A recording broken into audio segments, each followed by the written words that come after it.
Happy Thursday. You're back for your weekly update with Paul and I, and we'll go through how this week went first. How are you doing? We had a couple of things on. We had, first and foremost, on Sunday night, my time, which was a company called Sequest, which is a voluntary carbon offset project development company. And the interesting thing about what they're doing is not the fact that they are doing LED projects in rural India, which makes loads of sense because they're replacing incandescent bulbs, high energy use incandescent bulbs with LED lighting.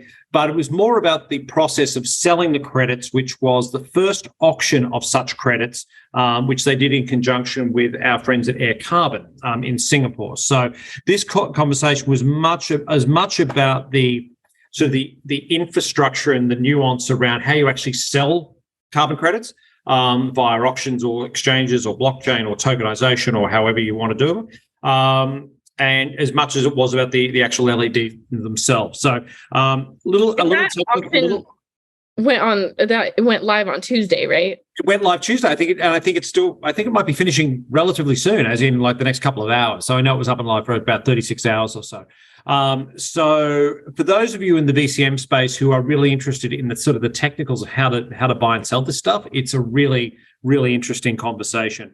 And then we had a broader conversation with a group called TrendMiner, which is a Belgian-based data optimization company, supply chain management.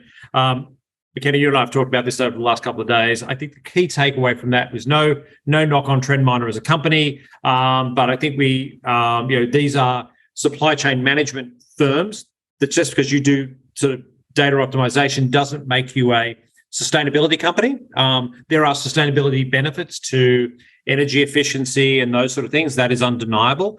But I think one of the key takeaways for me is not that they weren't a really good company to interview, but I think that sort of the distinction that we made, even during the interview, that there is a difference between a data optimization company and a sustainability company.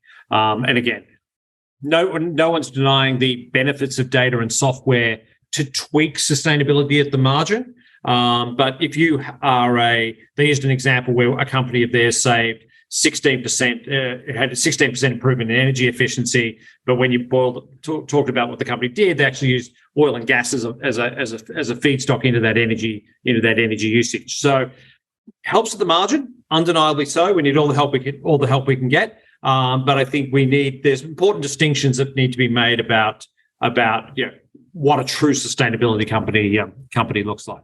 Yeah, and a lot of those tweaks are kind of left in the hands of the business operators anyway of that company that they're working with. So seeing that whole transition is really key too.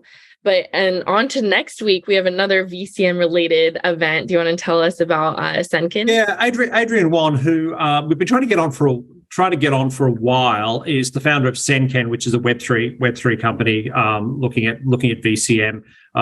This is going to be an ongoing theme with us through our VCM series, and this is part of that VCM series that we're launching. I'm in the process of writing the synopsis for our what will be 180 pages. I don't know how we got that far. 180-page report on VCM based on our conference, and Senkin's a leader in that space. We've also got Caroline's. AMP Robotics is a recycling firm, which, as it sounds, is using robotics to do sort of heavy industrial recycling. Caroline back again, working with a company called Harvest Green Energy, which is capturing tidal power to create sustainable energy. And then on Friday afternoon in New York time is a company called Carbonaut. It's going to be 6 a.m. Saturday morning in Australia for you early risers. And the interesting thing about Carbonaut is they were a finalist to Elon Musk's X Prize for the Carbon Capture Challenge. So that one of the finalists. Correct me if I'm wrong. I think Henrietta Wong of Carbofy, Carboculture actually won that that prize 1 year. And what the guys at Carbonaut do is they're sort of a hybrid between an ag sciences business and a carbon capture business, and they're extracting nitrates and all this sort of stuff to put back into soil for sustainability of farming practices, predominantly in Australia, but they have global applications. So four events next week. Everyone, 6th and 7th of December is the Climate Transform 2023 preview. McKenna and I are running around like headless chickens trying to get that one organised right now. But jump on to climatetransform.com. Tickets on sale there. McKenna, what did I miss? Nothing. Did we miss anything?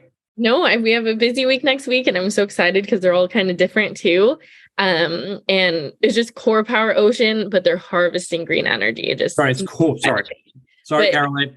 Sorry, Core Ocean. Apologies. But yeah, if anyone has special, things that they want to see on Climate Transform, just let us know and we'll find the right speakers. Please do. Any ideas are welcome ideas. We sit around and drink coffee and talk about these things all day long. But McKenna, myself, and the team have no monopoly, as I say all the time, no monopoly over good ideas or good questions or good topics. So please shoot them through to McKenna or myself or anyone else in the team. McKenna, have a great weekend. Have a great weekend. You too. Bye. Bye, everyone.